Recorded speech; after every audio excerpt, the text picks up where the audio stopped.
Okay, so where are we? We're at the bottom. We're at, let me get up to just a second. Today's daf is 21. Yeah, we're at the very bottom of 20b.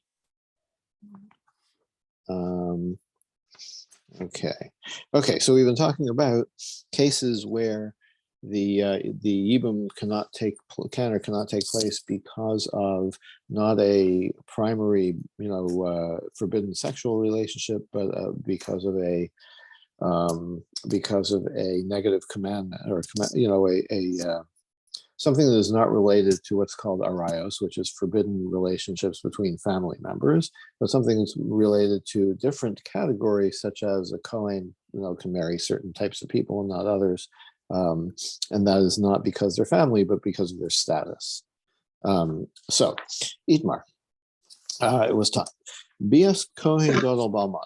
And so a high priest cannot marry a widow. Any other Kohen can marry a widow. They can't marry a divorcee and certain other people, but a regular Kohen can marry a widow, but a high priest cannot marry a widow. Rabbi Yochanan and Rabbi Elazar. So there's a dispute about the high priest. Chanamar ena pater sarah. So what about the co-wife? Okay, so generally, if you do yibum or chalitza with a co-wife, with one of the wives, then the other wives are released from their obligation to yibum, right? So what if the Kohen Gadol does yibum with a widow? In other words, I mean, obviously, anybody here is a widow, because we're talking about someone whose husband died and left them no children, right? But she's still a widow. So, can he do, so really he should do chalitza, because he can't do, he's not supposed to do yibum. But if he does do yibum anyway, so it's a valid marriage, but he's doing, it's a forbidden one for him, okay? So does that let the co-wives off the hook? In other words, is this valid enough of a marriage or of a yibum that the co-wife is now released? So Chanamar poter eno poter. So one says no, the other wives are still bound to the yavam, and they require at least one of them requires chalitza. Poter saras, and the other says no. It's a forbidden marriage, but it's still a marriage, and it does let the others off the hook. So what kind of widow are we talking about? I recall that in marriage, there's first the erusin, which we often translate as engagement, and then there's nisuin, the completion of the marriage.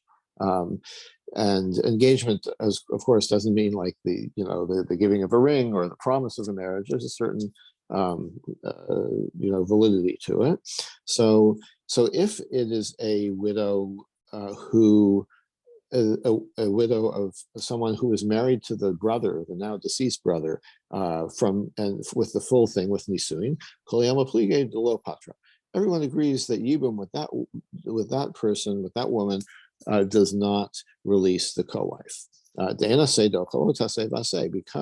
the mitzvah of yibum, which is a single positive commandment, does not override both a positive and negative commandment, because the Kohen Gadol, in addition to having a negative commandment, do not marry a widow, it also says that the Kohen Gadol must marry a virgin only.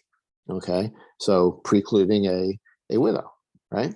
So clearly the yibum, it's not, there isn't even a mitzvah of yibum there, because it wouldn't apply to it wouldn't stand up against the two mitzvahs, the positive and negative mitzvah that are set up against it in this case. Correct. Okay, so it's not a valid yibum, and therefore it doesn't let the other co-wives off the hook. What they arguing about? What if the woman was only engaged to the deceased brother, the now deceased brother? Okay, and so they never, so she never slept with him. Right, the marriage wasn't completed, presumably wasn't consummated. So then, she's still a basula. So if the Kohen Gadol marries her, he is not violating the mitzvah to take only a virgin, because she's still a virgin. Right. Okay, so then it's just 1-to-1, right? One mitzvah against another mitzvah, an assay against a positive mitzvah against a negative mitzvah. And the principle is a positive mitzvah overrides a negative mitzvah, so the yibum is valid, right? There is a mitzvah of yibum. So what's the argument? If you say that the co-wives are off the hook, so the positive commandment of yibum overrides the negative commandment of don't marry a widow. So it's a valid yibum and lets the others off the hook. But what about the others? It says it doesn't count. That's exactly the argument. Does a positive commandment override negative commandment? And this one says no. The negative commandment stands, and so he's not doing a valid yibum, and so the others are not off the hook. Okay, why? Yeah, that's a generally accepted principle, but kevan de efshar b'chalitza, because here there's a way out, right? Usually, if it's you have one principle up against another principle, you have to choose. Here, you don't have to choose because you could do chalitza. So in such a case, we don't even say that there's a mitzvah of yibum, right? Since you have the alternative of chalitza, you're required to do the chalitza. And you're forbidden from doing the yibum by the existence of the other mitzvah. Don't marry a widow. Okay, Meisvei. So they asked the question. V'imbalu kanim. The brayso that we had before said that all of these people who are forbidden to marry because of status, if they did, then kanu, then they're wives, right? Then they're not doing it right, but it works. Okay, so shouldn't that also apply to the Kohen Gadol, right?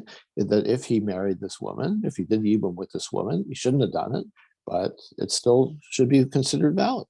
Tufta, okay, that's a good question, and so that actually proves the point that the yibum counts and the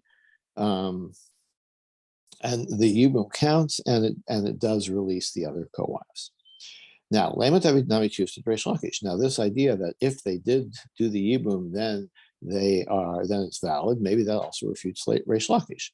Reish Lakish said that a positive mitzvah doesn't override a negative mitzvah in the case of when there's another way to do it, when there's chalitza. More answers on Reish Lakish. No. When do I say that the positive mitzvah does not override the negative one? If there's another way to do it, mitzvah, that's where you're actually doing the mitzvah through the alternative means. Like he says, look, there's no separate mitzvah of chalitza. Chalitza is kind of a byproduct, or I'm not sure how to describe it, but like it's an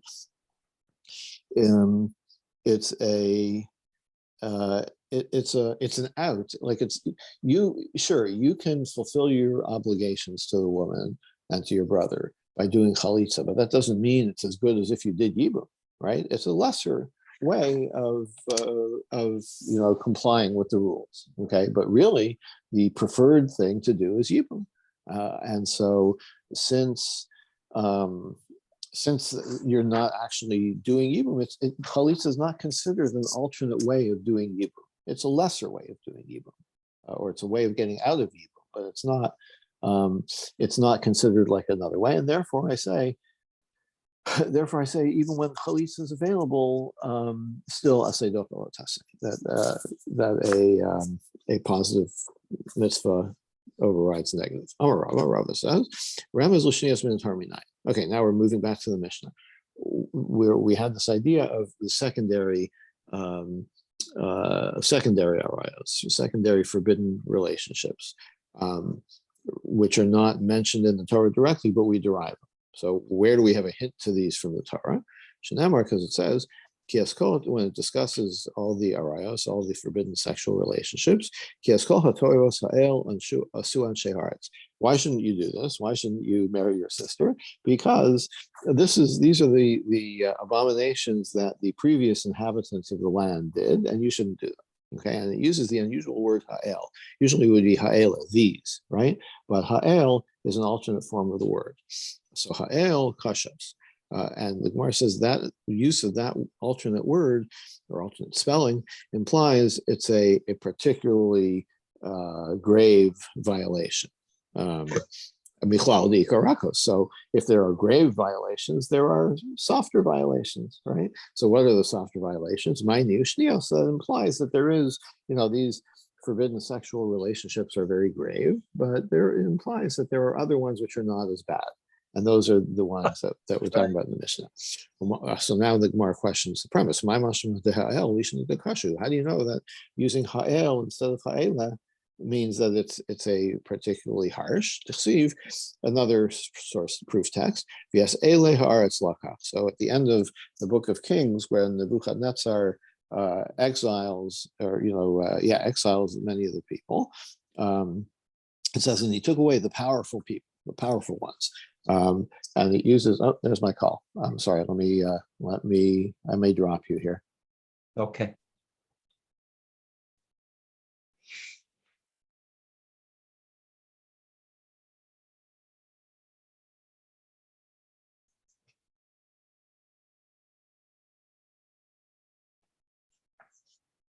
Drop me, bitch. Drop me, bitch.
Got it in there somewhere.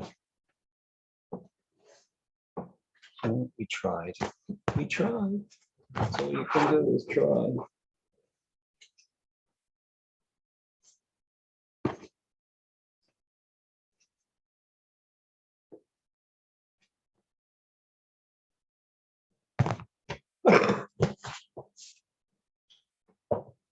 That's all you can do is try.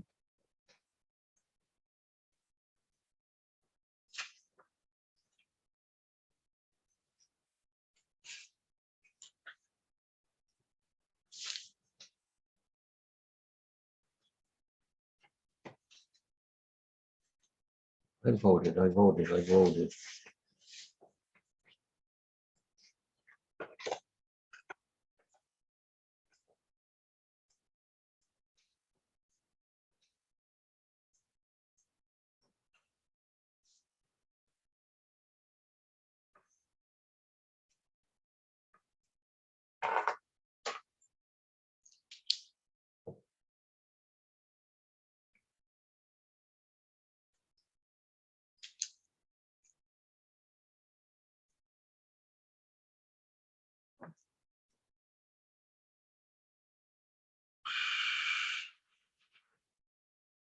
Not gonna be good.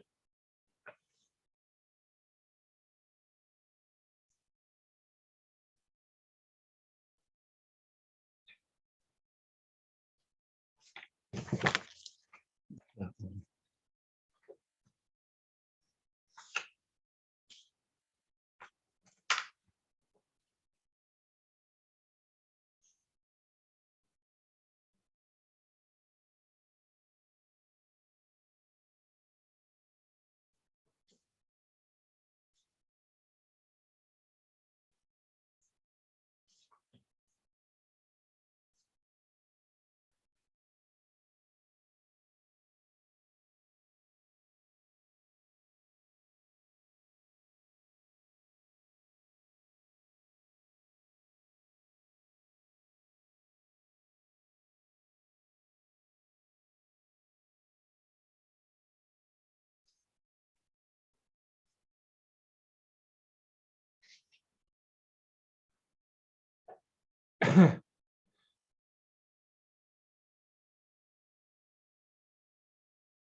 Okay, I am back.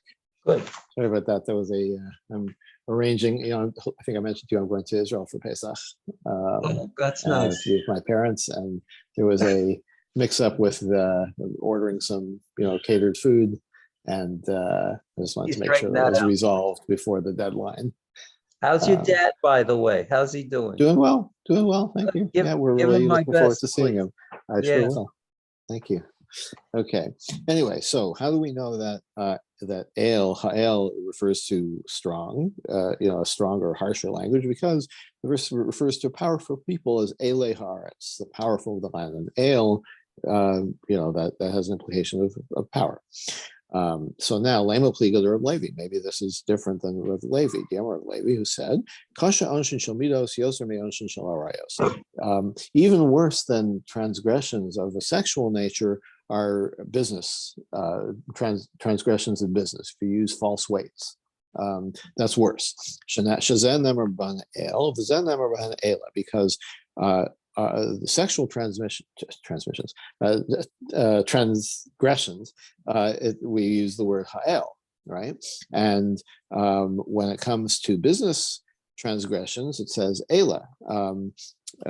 Where the verse says about false weights, it says Ki to'aras Hashem kol osa ela. Anyone who does these it's an abomination, right? So ela appears to be worse than el.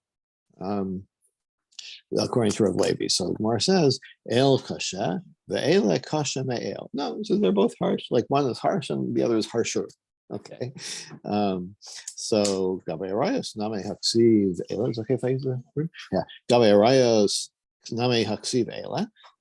But now the question is, well, when it comes to sexual transgressions, we have both words. In a different place, it uses the word Ela, right? So you have harsh and harsher about arayos. So why would you say that business transactions are even worse, right? Because Ela is also written about sexual transgressions. No, that comes to tell you that that using false measures, false weights, is not subject to the punishment of kares. So therefore it's the word. So in other words, by using the word ela, no, 1 second.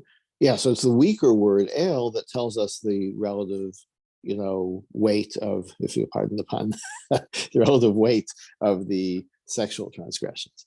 Elamai chumra. So if it's not kares, then how is it worse, right? You just told me that Rav Levi says that the sins of false measures is worse than raya. So why doesn't it get kares? How is it worse?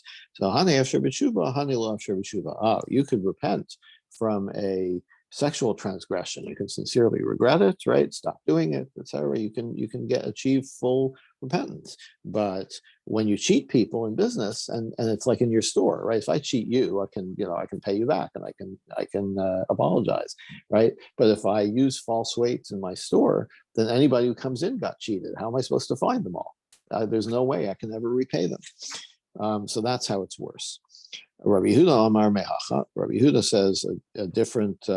So that's one source for how we know from the Torah that there are these secondary sexual transgressions. He has a different source. The Izain v'chiker tiken mishalim harbe. In the introduction, or in the book of Koheles, of Ecclesiastes, King Solomon writes.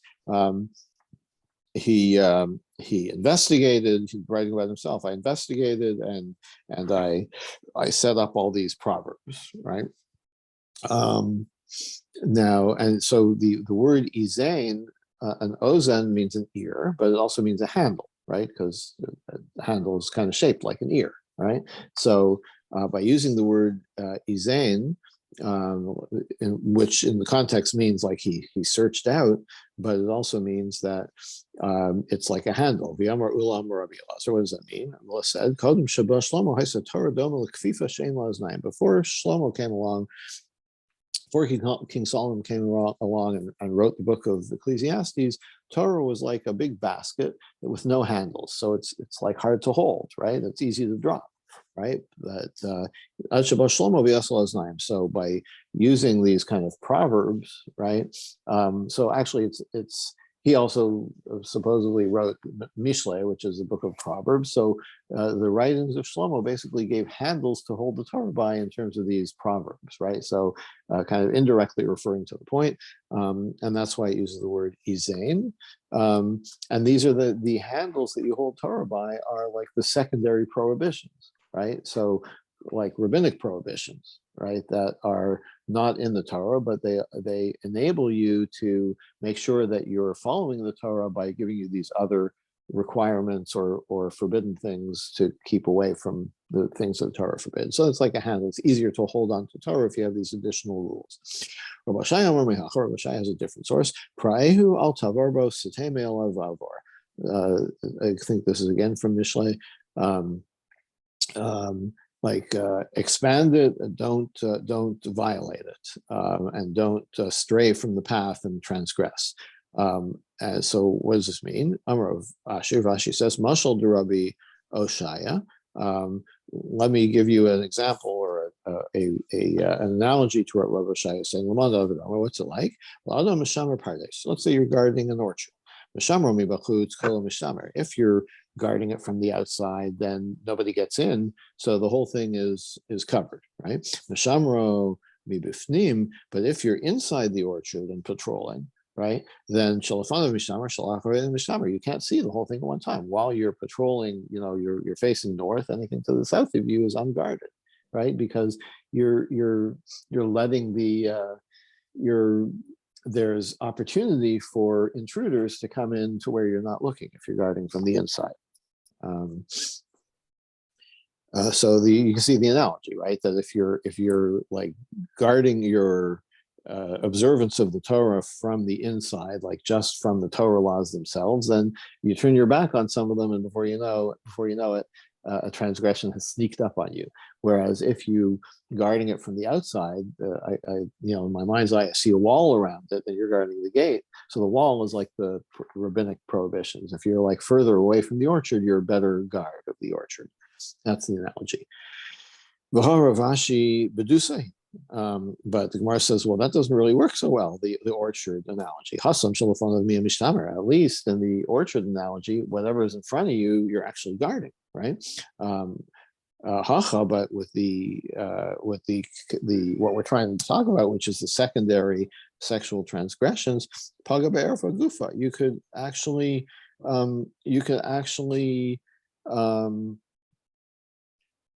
by violating the secondary arayos, you could actually kind of trip up and so what is an example of a secondary thing? It's like a woman. There are certain women whose like a woman, you could marry her sister but not her daughter. So by considering the woman in question, to be not such a strict prohibition, you could actually end up marrying her sister, who you're not supposed to, and not just the shnia, which is the daughter. So the Gemara doesn't really like that. It doesn't like the orchard analogy after all. And Rav Kana has a different source. Ushmartim is mishmarti. At the end of this passage about the sexual transgressions, it says you should. I'm not sure how to translate this exactly. You should guard my charge, safeguard my charge, is how it translates here. Assume mishmeres lemishmarti. In other words, it's not just a safeguard. There should be a safeguard to the safeguard, which is the idea of rabbinic extensions to Torah laws to keep you further away from transgressions. If you're taking it from that would be a Torah law, right? So the answer is Doraisa Upershu Rabban. Sure, it's a Torah law, but how exactly to apply, what rules to extend, that is the prerogative of the rabbis. So the Gemara says, "Call Torah Nami Pirshu Rabban." But the idea that the rabbis determine what is the Torah law, that pervades the whole Torah, like all of the halacha. Right? So Elamid Rabbanan.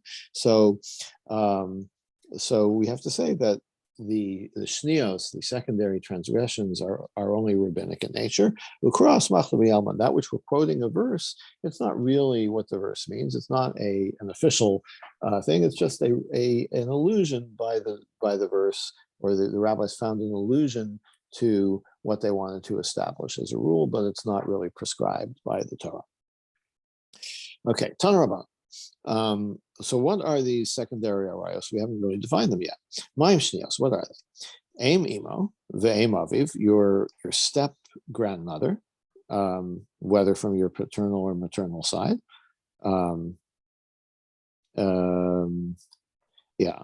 Ve'eshes, sorry, that's not the step grandmother. That's aim imo, your mother's mother, or your father's mother, right? Your actual grandmother. So that's not actually written in the Torah, but it is prescribed by the rabbis. Eshes avi aviv, eshes avi imo, and your step grandmother on either side. Ve'eshes achiav min ha'em, and your ve'eshes achiav min av, and your uncle, whether sorry, not your uncle, your aunt, whether it's your brother's wife, your brother's wife, whether it's a paternal or maternal brother. Okay, the kalas minova kalas bito, and your child's daughter-in-law. So whether it's your son's daughter-in-law or your daughter's daughter-in-law, that's a secondary prohibition. And you're actually allowed to marry the wife of your father-in-law. Okay, so your wife's father could have a stepmother, right? So her mother you can't marry, but her stepmother you could actually marry. Okay, uve'eshes chargo, and also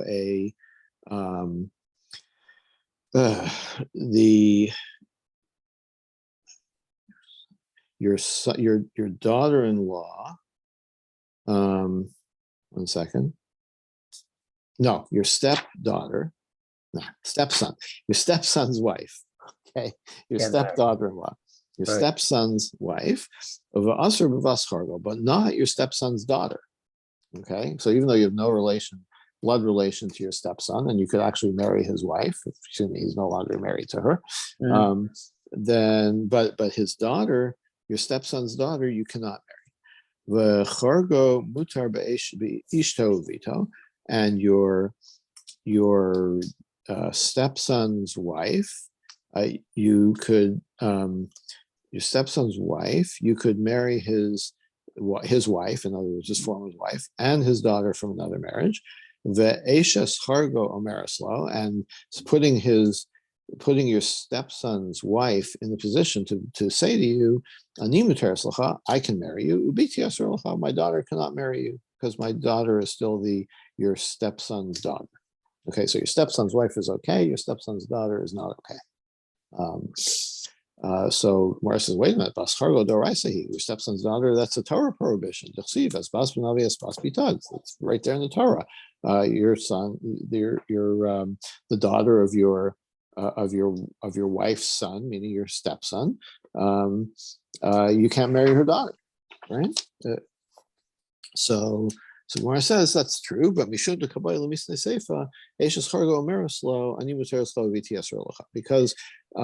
so it's just setting us up for this kind of odd thing that it mentions at the end, that your stepson's wife can say to you, I can marry you, but my daughter cannot marry you. So yes, indeed, the daughter is a Torah prohibition, but it's just kind of setting up this odd situation that since you could marry her and not her daughter, so the daughter is a Torah prohibition, but she's only a rabbinic prohibition. So my daughter is Torah is biblically prohibited to you, and I'm not. I myself, I don't even have a rabbinic prohibition. So Tana Reisha Nami Bas Chargo. So therefore, in the lead into this, we also include that Torah prohibition, just so we can get to this setup. If that's the case, so you could say the same thing. The wife of your father-in-law has the same position. Like I can marry you. I'm the wife of your father-in-law. That's okay, right? Again, assuming I'm no longer married to your father-in-law. But my daughter, your father's stepdaughter, you can't marry because that would be the sister of the wife of the son-in-law. So Gemara says hapsikole, halopsikole, because one was clear and the other was clear. That's why I didn't mention this other case. Okay, Amara.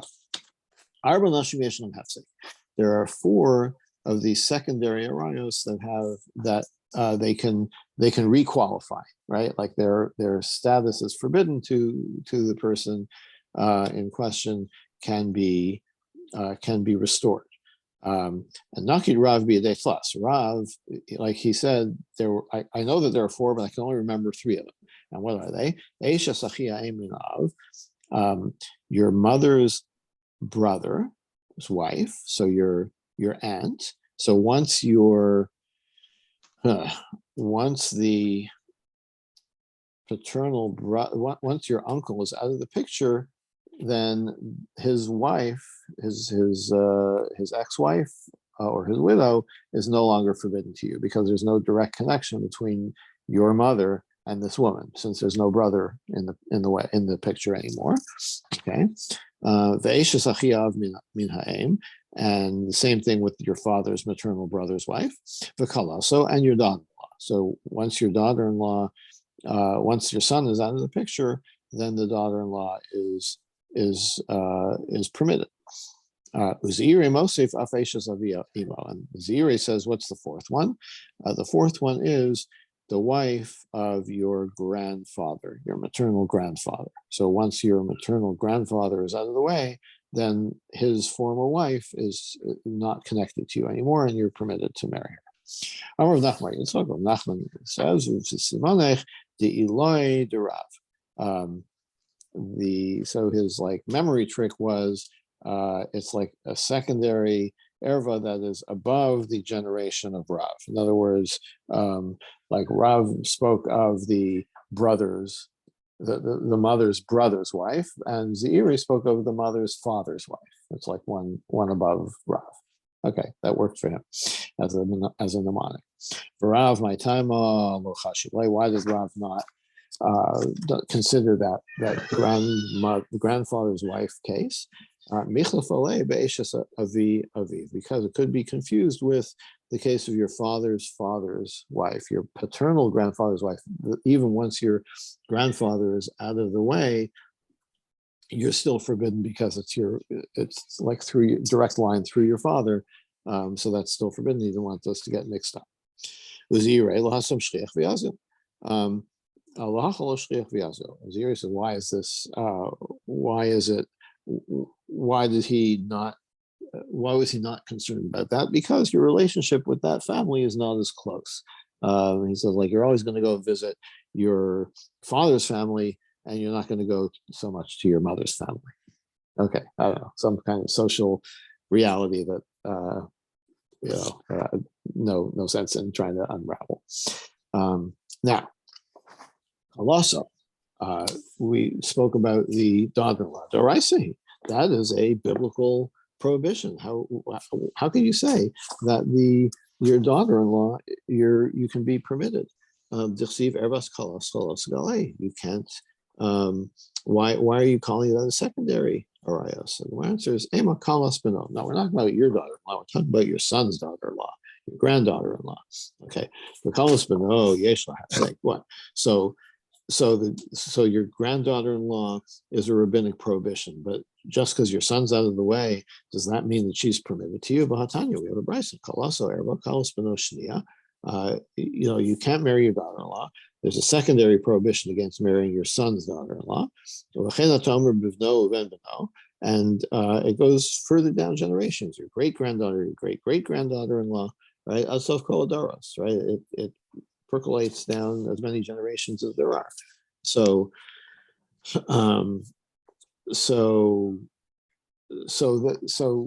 that indicates that could not have been Rav's third case of a limited secondary. It's not limited. Ema kalas beno. We're talking about your kalas bito, not through your son, but through your daughter's daughter-in-law. So, like, it's clearly what's going on here is that if your son is related to somebody or was married to somebody, then that sticks with you. The prohibition sticks with you. Your daughter is married to somebody, your daughter's descendants. There's no male there's no other male domination, if you will, in the way, right? It's like your daughter's daughter-in-law, like your daughter's son-in-law never slept with your daughter, right? There's no okay, so your daughter's daughter-in-law is what Rav is referring to. Rav Chisda says, I heard this from a great man, Umanu Rabbi Yami, and that great man was Rabbi Yami. Well, Asru Kala Elabim Kala.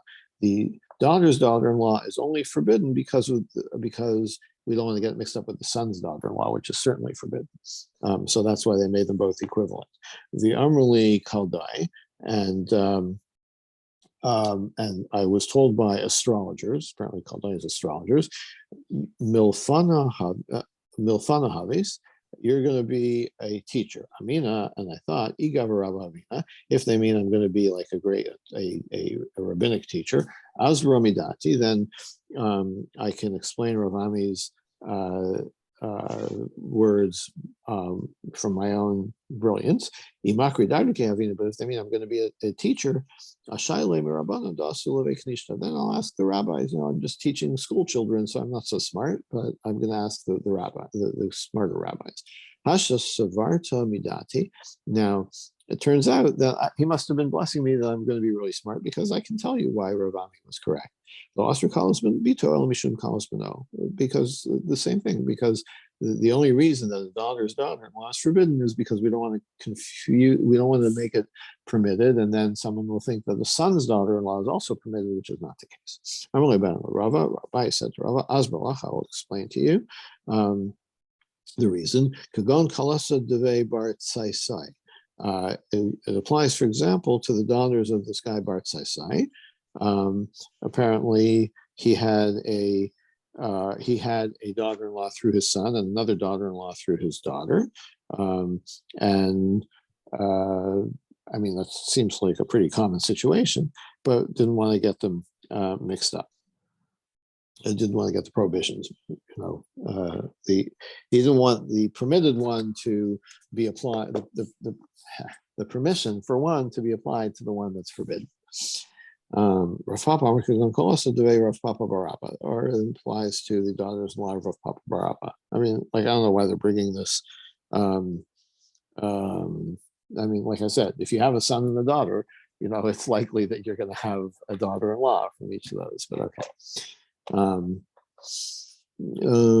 Ravashi Amar another family which is applied to. So they asked the following: your maternal uncle wife, right? Your mother has a brother has a wife. Mao, what about that? Is that a secondary erva? So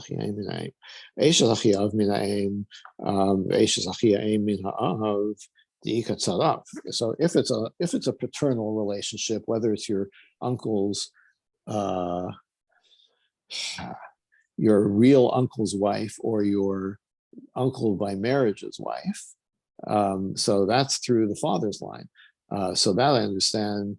Who goes Rabban? That would be what the rabbi said is a secondary transgression. But if it's all through the mother's line, Rabban, maybe that wouldn't be. Rabbis wouldn't have applied that. Or maybe they would. What's the story? Like the whole idea of your paternal uncle's wife is rabbinic in the first place, right? So now you're going to apply that, take it another degree and make it on the maternal side as well. We don't usually do that. Usually if there's a rabbinic decree, it's like it only goes so far, and you don't make a decree to guard against that rabbinic decree. Aren't they all like that, right? Like imo erva, your mother is forbidden to you. Aim imo shnia, your grandmother, your maternal grandmother is a secondary one. And then the rabbi said, you know what? We're not only going to say your maternal grandmother is prohibited rabbinically, but also your paternal grandmother is prohibited So we do that all the time, Right. Why? Kulu devei ima rabasi karule, because everybody's going to call. You're going to call everybody booby, right? So it's like, yeah, how are you going to remember to distinguish between sleeping with your maternal grandmother or your paternal grandmother, right? Or a similar example, Eishes aviv erva, you can't marry your father's wife. Eishes avi aviv shnia, and your grandfather's wife is a secondary thing, a rabbinic thing. And they extended that rabbinic prohibition to the maternal side as well. Because everybody's called, the grandfather's wife, right? Whether it's on your maternal or paternal side. So same thing. And the third example he brings, erva, your father's brother's wife, your paternal uncle's wife, is forbidden from the Torah. But if it's a maternal uncle, then that's a rabbinic thing. And they extended that to your maternal uncle's wife, right? So again, it's extended. Mishum eshes achihav minaim. Extended that from the paternal side. The time why because everyone is you're calling her, Tanta Roch, right? The name of the thing of the relationship is grandmother or aunt or whatever. You don't have a different name for it, so you don't have a concept in your head that it's different whether it's on the father's or the mother's side. So, okay, fine. So we've dispensed with this idea that we don't add we don't add on these additional rabbinic rules. We do. So what's the question about? So what about our original question which is, I've forgotten the original question already. Yeah, if you have an uncle relation or a woman who's related to you through your uncle, does it make a difference if it's maternal or paternal? Paternal is certainly forbidden. What about the maternal side? Tashma. Let's see if we can figure this out. Okay, so it's actually after 9 already, so we haven't quite gotten to the bottom, but I think we will maybe stop here and pick it up tomorrow. And hopefully we'll be able to keep up. Okay. All right, so Fair we'll stop enough. here. Okay. See you All tomorrow. right. Have a good day. Well.